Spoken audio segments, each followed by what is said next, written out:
My name's Fernando Dubovia. I'm an immigration attorney. I've been doing immigration law for over 20 years. For the next few minutes, I want to talk about some of the major changes made by the Biden administration on July 27th to help applicants of political asylum, refugees from other countries seeking political asylum, a way for them to get their asylum application processed and decided in months instead of years.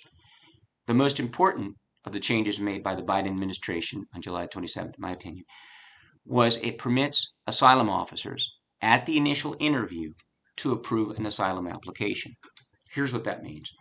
Typically, someone applying for political asylum gets an initial interview with an asylum officer.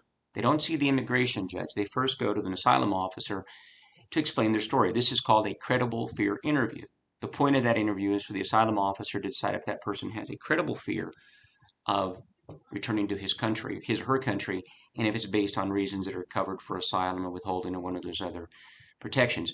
Incidentally, it is now possible again to apply for asylum if you're a victim of domestic violence or if you're escaping gang situations, gang violence and terrorism. That was eligible. People were eligible for that years ago, and then President Trump and the Department of Justice under President Trump took away the rights for persons to apply for asylum based on gang violence or domestic violence, and now that's available again.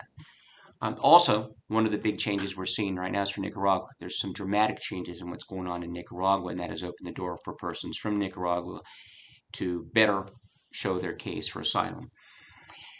The first interview usually occurs within weeks of you coming into the United States, which is why it's so important that if you can go to that first interview with a well-prepared and well-documented application for asylum, it's possible for you to get approved that day instead of then having had the case being forwarded to an immigration judge and starting all over again then.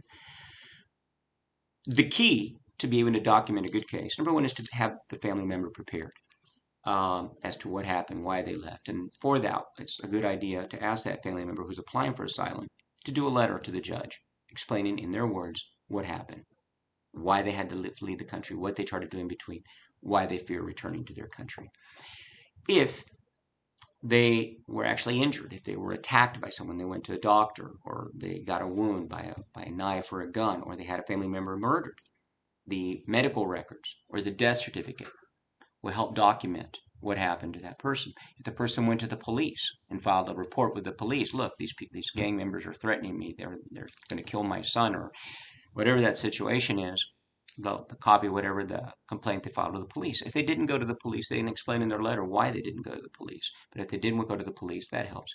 Finally, notarized letters from family members back in their country who knew what was going on. For example, if the person who is now in the U.S. applying for asylum had to leave their home because the abuser was the partner and he lived at that house, or because the gangs were going by their house every day, 3 times a week, looking for their sons, and they had to move, they had to hide, they went to another house, they went to a cousin's house, a neighbor's house, a friend's house, maybe even another province. A letter from that person saying, yeah, they stayed here and stayed 6 months waiting for us before they came on to the U.S., and by the way, they're still going by their house looking for them. That kind of letter notarized helps. The point is this: if you can go well, be prepared for that first interview with the asylum officer, you can save months or maybe years of time trying to get an asylum application approved. And if the application is denied at that first interview, you still have another chance, and you file an appeal with the immigration judge, and then you'll get a chance to have your case heard again later with an immigration judge, and maybe with better documents and a more documented, better prepared case because you had more time to prepare. But if you're listening to this video and you're listening to it in English, you're probably the family member in the United States who has that family member at the border waiting for an asylum interview. And my message to you all is this: if you're helping this family member prepare for asylum and you're in the U.S. and you have access to a computer, start trying to get those documents from El Salvador, Honduras, or Nicaragua, wherever they're coming from, notarized letters, articles, legal documents, if there was a complaint filed with the police, if there was a medical report, if there were charges filed against someone, those kind of documents, and start gathering that, because if we can present that at the initial appointment, you can save your family member a lot of time.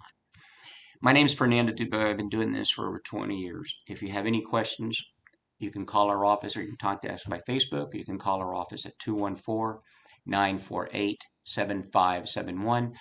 We're here to serve you. And We have seen a lot of positive changes in the last 6 months, changes that we couldn't imagine in the 4 years of President Trump. So it means nothing if we have these opportunities. We don't take advantage of them. So please, if you have any questions on this, call our office. We're here to help you. Thank you. Y'all have a good day.